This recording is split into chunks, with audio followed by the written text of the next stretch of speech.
Hello student. तो आज हम चर्चा करते हैं इकोलॉजी एंड इकोसिस्टम, पारिस्थितिकी एवं पारिस्थितिकी तंत्र। आज हम उन टॉपिकों की चर्चा करेंगे जो बहुत ज़्यादा इम्पोर्टेंट हैं। बीपीएससी के जो एग्ज़ाम हुए हैं उनमें आए हुए क्वेश्चन है ना, और जो 3.2 में जो एग्ज़ाम होना है 10 जून से 12 जून, और जो भी बीपीएससी का जो भी एग्ज़ाम होना है जहाँ इकोलॉजी एंड इकोसिस्टम या ईवीएस में से कोई भी टॉपिक आता है तो उन टॉपिकों की आज हम चर्चा करते हैं। ठीक है दोस्तों, चलिए। और हम आशा करते हैं कि आपको ये वीडियो बढ़िया लगेगी और आप लोग इसे शेयर करोगे, सब्सक्राइब करोगे और लाइक भी करोगे। कमेंट करके ज़रूर बताना किसे क्या समझ नहीं आया है और कौन से टॉपिकों में बात नहीं समझ में आई है। ठीक है, चलिए। सबसे पहले टॉपिक की चर्चा करते हैं पारिस्थितिकी क्या होती है, इकोलॉजी। तो पारिस्थितिकी वह विज्ञान है जिसके अंतर्गत समस्त जीवों तथा भौतिक पर्यावरण के मध्य उनके अंतर संबंधों का अध्ययन किया जाता है। क्या किया जाता है? इसके अंतर्गत समस्त जीवों तथा भौतिक पर्यावरण के मध्य उनके संबंधों या अंतर संबंधों का अध्ययन किया जाता है। आर्कियोलॉजी शब्द का सर्वप्रथम प्रयोग किसने किया था? अर्नेस्ट हैकल ने 1869 में। कब किया था? अर्नेस्ट हैकल ने 1869 में। हैकल द्वारा आर्कियोलॉजी नामावली के विन्यास को ग्रीक भाषा के दो शब्दों से हुआ। ओकियो रहने का स्थान और लॉजी अध्ययन या रहने के स्थानों का अध्ययन। कहें तो आई बात समझ। ओकियोस रहने का स्थान और लोगस क्या होता है? अध्ययन, है ना, रहने के स्थानों का अध्ययन। आगे चलकर आर्कियोलॉजी को इकोलॉजी कहा जाने लगा। क्या हुआ? आगे चलकर आर्कियोलॉजी को इकोलॉजी कहा जाने लगा। वर्तमान समय में पारिस्थितिकी तंत्र की संकल्पना का व्यापक रूप दे दिया गया है। अब पारिस्थितिकी के अंतर्गत न केवल पौधों एवं जंतुओं एवं उनके पर्यावरण के बीच अंतर संबंधों का अध्ययन किया जाता है, वरन मानव समाज और उसके भौतिक पर्यावरण का भी अंतःक्रियाओं का अध्ययन भी किया जाता है। पहले सिर्फ और सिर्फ पौधे और जीव जंतुओं का किया जाता था, लेकिन अब मानव समाज और उसके भौतिक पर्यावरण का भी अध्ययन किया जाता है। ठीक है ना। बात करें इकोसिस्टम की, तो क्या होता है इकोसिस्टम? चलिए, इकोसिस्टम या कहें तो पारिस्थितिकी तंत्र शब्द का सर्वप्रथम प्रयोग एजी टांसले किसने किया था? टांसले 1935 में। ठीक है, किसने किया था? सामान्य रूप से जीवमंडल के सभी संगठक समूह के परस्पर क्रिया में सम्मिलित होते हैं को पारिस्थितिकी तंत्र कहा जाता है। पारतंत्र प्रकृति का क्रियात्मक इकाई है जिसमें इसके जैविक तथा अजैविक घटकों के बीच होने वाली जटिल क्रियाएं सम्मिलित होती हैं। ठीक है, क्या होता है? जैविक लिविंग एंड नॉन लिविंग के बीच होने वाली जटिल क्रियाएं सम्मिलित होती हैं। पारितंत्र एक ऐसी क्रिया होती है जिसके भीतर वे सभी जैविक समुदाय आते हैं जो एक निर्दिष्ट क्षेत्र के भीतर एक साथ कार्य करते हैं तथा भौतिक पर्यावरण कहें तो अजैविक घटक के साथ ही परस्पर क्रिया करते हैं। ऊर्जा का प्रभाव स्पष्ट निश्चित एवं जैविक संरचनाओं के भीतर होता है जिसमें विभिन्न तत्वों का सजीव तथा निर्जीव अंशों में चक्र होता है। देखिए, एक तो कहें तो बायोटिक है ना, और इसे एक और इरेज कर देते हैं, बायोटिक और नॉन बायोटिक, है ना। बायोटिक होते हैं जैविक और नॉन बायोटिक होते हैं अजैविक। ठीक है ना। कौन होते हैं? अजैविक। इन्हीं नॉन बायोटिक में आता है फिजिकल एनवायरनमेंट। क्या आता है? Physical environment.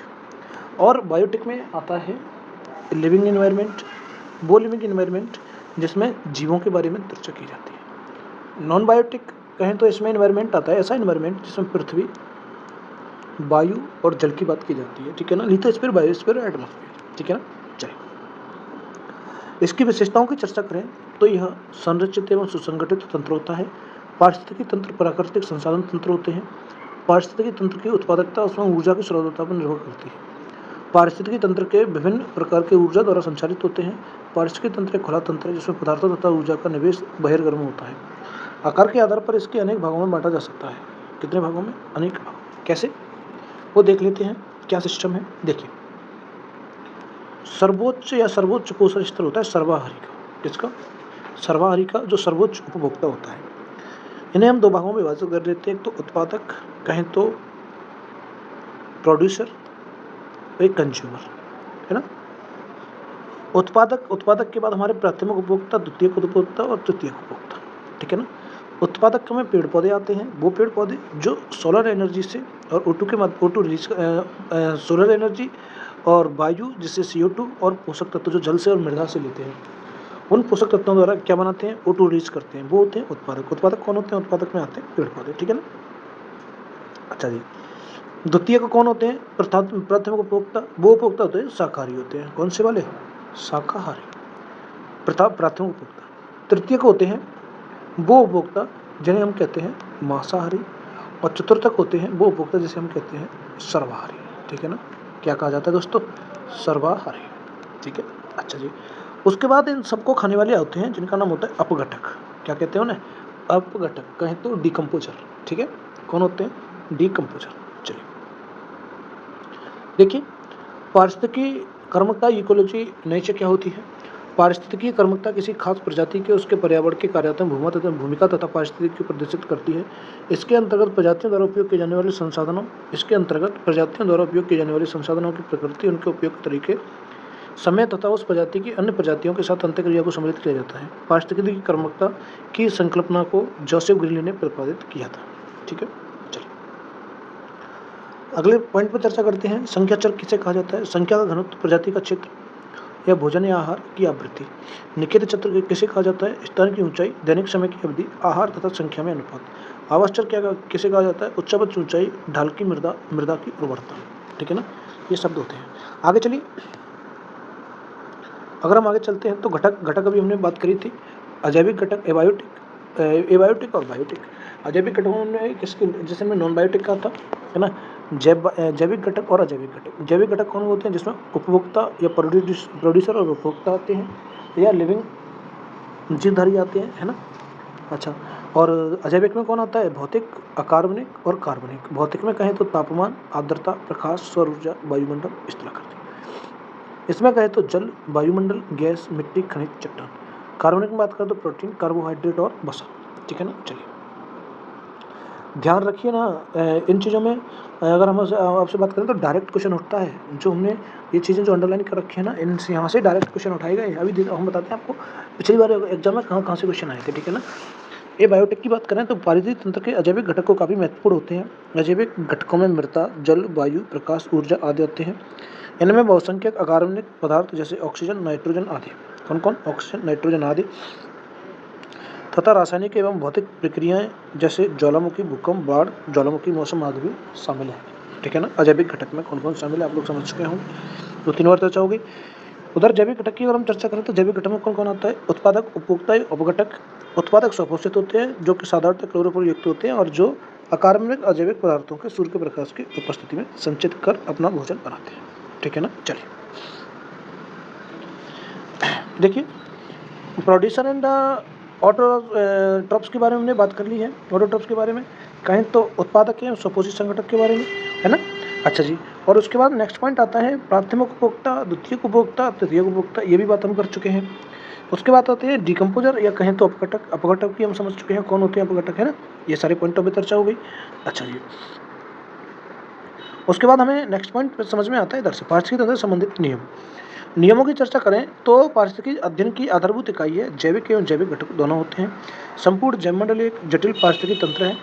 देखिए यहाँ से जो पॉइंट है ना, पारिस्थितिकी तंत्र का एक रूपता का नियम या एक रूपतावाद का नियम, अर्थात भौतिक जैविक प्रक्रम आज भी सही है जो कभी अतीत में थे, है ना, कभी अतीत में थे या भविष्य में भी वही रहेंगे जो वर्तमान में है ना। भविष्य में क्या रहेंगे, जो वर्तमान में। अंतर केवल उनके परिणाम, तीव्रता, आवृत्ति, दर का होता है। किसका होता है, इस चीज़ का। ठीक है, एक रूपता का नियम ध्यान रहेगा। इंपॉर्टेंट पॉइंट, सबसे ज़्यादा इंपॉर्टेंट ये वाला, इस तरह ऊर्जा का प्रभाव कैसा होता है, ऊर्जा का प्रभाव एक दिशीय होता है। कैसा होता है, ऊर्जा का प्रभाव एक दिशीय होता है। दूसरा नियम, बढ़ते पोषण स्तरों में ऊर्जा प्रगामी क्षय होता है। प्रत्येक पोषण स्तरों में जीवों के अध्ययन को पिछले पोषण स्तर के जीवों से 10% की ऊर्जा की ही प्राप्ति होती है। इसे ऊर्जा स्थानांतरण का प्रतिशत या 10% का नियम भी कहते हैं। कितने प्रतिशत का नियम, 10% का नियम, है ना। ये क्वेश्चन, ऊर्जा का प्रभाव कौन सी दिशा में होता है, तो एक ही दिशा में होता है, एक दिशा होता है।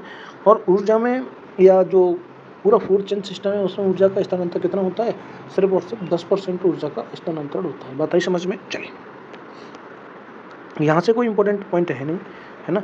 अगले पॉइंट की चर्चा करें तो पारिस्थितिकी तंत्र के प्रकार में प्राकृतिक पारितंत्र या कहें तो नेचुरल इकोसिस्टम, है ना।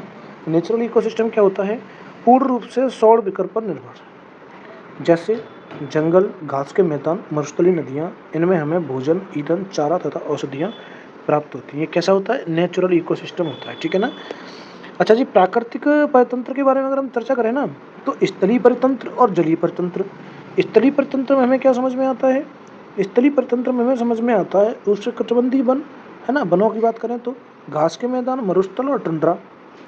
उष्णकटिबंधीय वन शीतोष्ण पतझड़, बैरूली और उत्तरी शंकुधारी वन।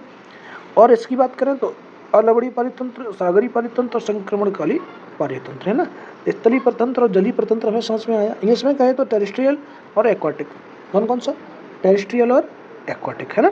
चलिए, एक होता है मानव निर्मित परितंत्र। मानव कहें तो मैनमेड। मैनमेड में क्या होता है? खेत, एक्वाकल्चर, कृत्रिम तालाब, ईंधन, ऊधड़ या नगरीय औद्योगिकरण परितंत्र जो मानव के द्वारा बनाया जाता है उसे कहते हैं मैनमेड परितंत्र, है ना।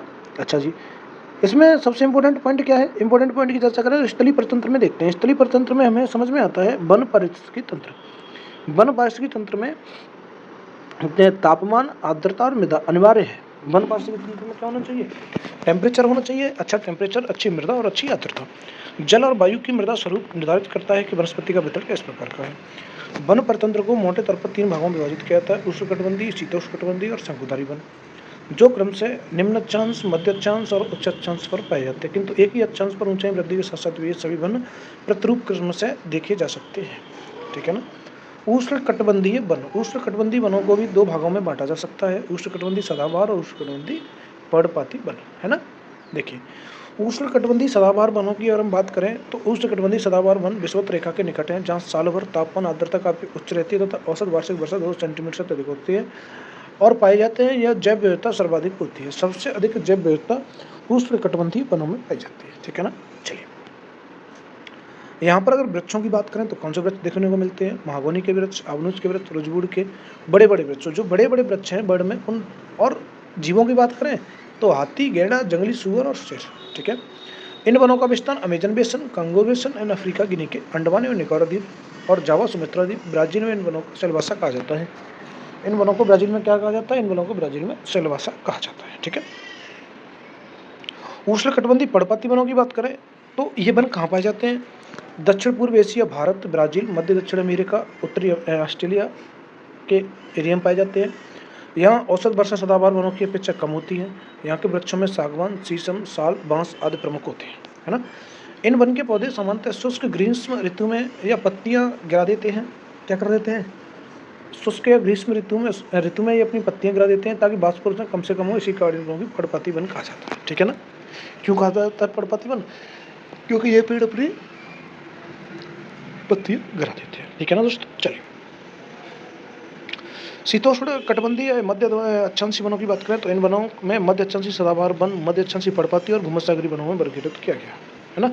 और इम्पोर्टेंट पॉइंट देखिए, वनों की बात करें ना तो वनों में सबसे बहुत ज़्यादा इंपॉर्टेंट क्वेश्चन है वन कौन से और कहाँ पर पाए जाते हैं। उत्तरी अमेरिका में प्रेयरी के वन, यूरेशिया में स्टेपीज, अफ्रीका में सवाना, दक्षिणी अमेरिका पंपास, ऑस्ट्रेलिया डाउन्स, दक्षिण अफ्रीका बेल्ट और न्यूजीलैंड कैंटेबरी और हंगरी पोस्टर्स, है ना।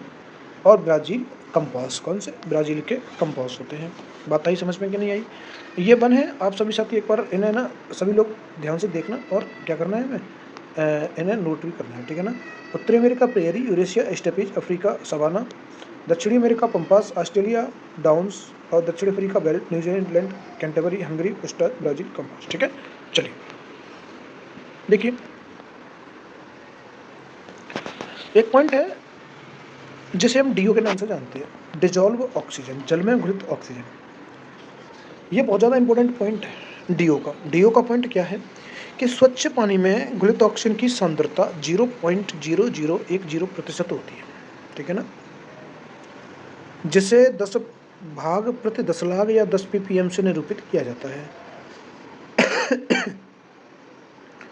स्थलीय परितंत्र की तुलना जलीय परितंत्र में लगभग 150 गुना कम ऑक्सीजन की उपलब्धता होती है। जलीय परितंत्र में ऑक्सीजन वायु द्वारा पौधों द्वारा प्रकाश संश्लेषण प्रक्रिया से पहुंचती है। कहाँ से पहुंचती है जलीय परितंत्र में? वायु द्वारा एवं पौधों द्वारा प्रकाश संश्लेषण की जो क्रिया होती है उसके द्वारा ऑक्सीजन पहुंचती है ना। गर्म पानी में ऑक्सीजन कम घुलनशील होती है। यदि जलीय परितंत्र में घुलते ऑक्सीजन की मात्रा कम होती है तो जलीय जंतु मरने लगते हैं। पूरा पॉइंट समझ में आया? इंपॉर्टेंट पॉइंट है, पहले से लिखा हुआ है तो सभी साथी हमारे इस पॉइंट को लिख सकते हैं, है ना। चलिए, पॉइंट है हमारा पोषक तत्वों के बारे में। क्या होते हैं पोषक तत्व? न्यूट्रिएंट्स की बात करें तो जलीय परितंत्र पर पोषक तत्वों का गहरा प्रभाव होता है। जलीय परितंत्र के लिए पोषक तत्वों की एक संतुलित मात्रा का होना आवश्यक है। अत्यधिक पोषक तत्वों की वृद्धि में सुपोषण की समस्या होती है। ठीक है, चलिए। ओपनसी और सागरीय परितंत्र कोई ज़्यादा इंपॉर्टेंट नहीं है ना। यहाँ पर हमें प्रवाल भित्ति या ओपनसी बैरियर द्वीप या सारी चीज़ों के बारे में आगे चर्चा करेंगे क्या होती है। ठीक है ना। और देखें प्लैंकटन समुदाय, इसमें भी हमारे लिए कोई ज़्यादा इंपॉर्टेंट पॉइंट है नहीं। प्रवाल भित्ति की अगर हम बात करें तो यहाँ से हमें सिर्फ प्रवाल भित्ति में यहाँ से एक पॉइंट समझ में आता है। जैसे प्रवाल भित्ति क्या होती है वो समझ लीजिए आप लोग। बार बार हम कोरल रीफ के बारे में नहीं समझ पाते या इकोसिस्टम में कोरल रीफ क्या है। प्रवाल एक चूना प्रधान जीव है जो मुख्य के कठोर रचना वाले खोखले होते हैं जिसमें मुलायम जीव रहते हैं। प्रवाल मुख्य रूप से उष्णकटिबंधीय सागरों 30 डिग्री नॉर्थ से 30 डिग्री साउथ में पाए जाते हैं क्योंकि इनके जीवित रहने के लिए 20 डिग्री सेंटीग्रेड से कीट तापमान युक्त होता है। प्रवाल कम गहराई में पाए जाते हैं क्योंकि अधिक गहराई पर सूर्य के प्रकाश की ऑक्सीजन की कमी होती है। प्रवालों के विकास के लिए जल के अवसाद रहित होने चाहिए क्योंकि अवसादों के कारण प्रवाल का मुख बंद हो जाता है। प्रवाल के लिए कैसा पानी होना चाहिए? अवसाद मुक्त बंद होना चाहिए क्योंकि ज़्यादा अवसाद होने से क्या हो जाता है? प्रवालों का मुख बंद हो जाता है और वे मर जाते हैं। प्रवाल विशेष रंगों के होते हैं। जब कोई प्रवाल मरता है तो दूसरी उसी के शरीर पर कड़ी के रूप में विकसित हो जाता है। इसी आकृति की टहनियों की तरह अथवा शाखाओं की तरह हो जाती है। इस प्रकार प्रवाल जीव मरने के उपरांत एक विशेष प्रकार की रचना करते हैं जो दीवार की भांति होती है। इस प्रकार इस दीवार की भांति रचना को हम प्रवाल भित्ति कहते हैं। बात आई समझ में क्या होती है पूरी प्रवाल भित्ति? पूरी प्रवाल भित्ति समझ में आई? अगर नहीं समझ में आई हो तो एक बार आप लोग रीड कर सकते हो। ठीक है ना। अच्छा जी, अब प्रवाल भित्ति के प्रकार कितने होते हैं? प्रवाल भित्ति के प्रकार, पहला तटीय प्रवाल है ना, जो कहाँ पाई जाती है? दक्षिण फ्लोरिडा, अंडमान निकोबार, मन्नार की खाड़ी, रामेश्वरम, सोसाइटी ऑफ द्वीप एंड आदि स्थानों पर। अवरोधक विश्व की सबसे बड़ी प्रजाति ऑस्ट्रेलिया में उत्तरी पूर्वी तट पर ग्रेट बैरियर रीफ कहा जाता है ना। और उसके बाद अगर हम चर्चा करते हैं वलयाकार प्रवाल कहाँ जा पाई जाती है? वलयाकार प्रवाल तो ये लक्षद्वीप समूह में भी अनेक एटोल पाए जाते हैं। कहाँ पाई जाती है? लक्षद्वीप समूह में, है ना। चलिए, कोरल ब्लीचिंग किसे कहा जाता है? कोरल ब्लीचिंग, देखिए कोरल ब्लीचिंग की बात कर लेते हैं। क्या है कोरल ब्लीचिंग? देखिए भाई, प्रवाल पर रहने वाले रंगीन जूजेंथल शैवाल जब पर्यावरणीय घटकों के नकारात्मक प्रभाव के कारण उनके ऊपर जम जाते हैं तो प्रवाल अपने वास्तविक सफेद रंग में आ जाते हैं। इसे ही प्रवाल भ्रंजन कहते हैं। यह प्रक्रिया कुछ इस प्रकार से होती है। प्रकाश की तीव्रता बढ़ने से अर्थात ग्लोबल वार्मिंग से जूजेंथल प्रकाश संश्लेषण की अपनी दर अत्यधिक तीव्र कर देते हैं जिससे प्रवाल के ऊतकों की ऑक्सीजन में खतरनाक स्तर तक बढ़ जाती है। इसे प्रति संतुलित करने के लिए या तो प्रवाल जूजेंथल को अपने शरीर में से निकाल देते हैं या जूजेंथल अपने खुद को रंगीन क्लोरोफिल की मात्रा को कम कर देते हैं। दोनों ही स्थितियों में प्रवालों के पोषक तत्वों की कमी हो जाती है और वे अपने वास्तविक रंग यानी सफ़ेद में दिखने लगते हैं। इसे ही प्रवाल भ्रंजन कहा जाता है। प्रवालों को इस तरह से बड़ी संख्या में मरने से उनके आश्रित उनके जीव जंतु उनके जीवन में खतरे में आ जाता है और पारिस्थितिकी तंत्र संतुलित हो जाता है। ठीक है ना। चलिए, भारत में प्रवाल भित्तियाँ कहाँ पाई जाती हैं? कहाँ पाई जाती हैं तो मुख्यतः 4 क्षेत्रों में पाई जाती है। अंडमान निकोबार, कच्छ की खाड़ी, मन्नार की खाड़ी और लक्षद्वीप। ये भी क्वेश्चन हमारा बीपीएससी में आया था। भारत में सबसे देखो प्रवाल कहाँ पाई जाती है तो अंडमान निकोबार में पाई जाती है। ठीक है ना। चलिए, ये होती है प्रवाल, अगर आप लोगों को दिखाई दे रहा हो, है ना। चलिए, देखिए और इम्पोर्टेंट पॉइंट एक ये है आर्द्र भूमियों का 90 वैश्विक स्तर पर आर्द्र भूमियों संरक्षण का प्रयास। आर्द्र भूमियों का रामसर सम्मेलन 1971 1971 में आर्द्र भूमियों के संरक्षण के लिए रामसर कैस्पियन सागर के तट पर ईरान में अवस्थित है। मैं एक अंत सरकारी बहुउद्देशीय सम्मेलन हुआ जिसे आर्द्र भूमियों में उनके संसाधनों के संरक्षण और युक्त उपयोग के लिए राष्ट्रीय कार्रवाई और अंतर्राष्ट्रीय सहयोग के रूप में तय की गई। रामसर सम्मेलन एकमात्र ऐसा सम्मेलन है जो कि विश्व के किसी भी पारिस्थितिकी तंत्र में संबंधित वैश्विक वातावरण संधि है। वर्तमान से सम्मेलन में 170 पार्टीज हैं। यह समझौता 1975 में लागू हुआ। 1982 में इसे भारत में शामिल किया गया। आर्द्र भूमियों के महत्वपूर्ण कार्यों की मूल्यों की और सभाओं की जानकारी न होने से तेजी से नष्ट होने का खतरा भी उत्पन्न हो गया था। इसलिए वैश्विक समुदाय का अध्ययन इस ओर आकर्षित करने के लिए रामसर कन्वेंशन को तैयार किया गया। हालांकि रामसर कन्वेंशन संयुक्त राष्ट्र के बहुपक्षीय वातावरण संधियों से संबंध नहीं है। ठीक है ना। क्या है रामसर कन्वेंशन? तो उन जगह की बात की जा रही है जहाँ पर आर्द्रता है ना, आर्द्र भूमियों की बात की जाती है। विश्व में आर्द्र भूमि प्रत्येक दिवस 2 फरवरी को मनाया जाता है। 1971 में रामसर सम्मेलन को अपनाया गया था। पहला विश्व आर्द्र भूमि दिवस 1997 में मनाया गया। ठीक है ना। चलिए, आर्द्र भूमियों का वितरण भारत में कैसे किया गया हमारे लिए इंपॉर्टेंट पॉइंट नहीं है। ठीक है ना। कौन कौन सी आर्द्र भूमियाँ, ये लोग आप लोग लिस्ट से डाउनलोड कर सकते हो, देख सकते हो कौन कौन सी आर्द्र भूमियाँ हैं। उसके बाद इस वाले पॉइंट से हम कल चर्चा करेंगे नेक्स्ट वीडियो में उष्णकटिबंधीय सदाबहार वन्य और सदाबहार बानों के बारे में यहाँ से। ठीक है ना। उष्णकटिबंधीय सदाबहार एवं अर्ध सदाबहार बनाव के बारे में। तब तक के लिए धन्यवाद सभी साथियों। अगर वीडियो पसंद आए तो लाइक करना, शेयर करना, सब्सक्राइब करना और एक बार बेल आइकॉन पर जरूर क्लिक करना, क्योंकि आने वाली नोटिफिकेशन हम बीपीएससी के लिए इंपॉर्टेंट वीडियो लाते रहेंगे। ठीक है ना, चलिए धन्यवाद।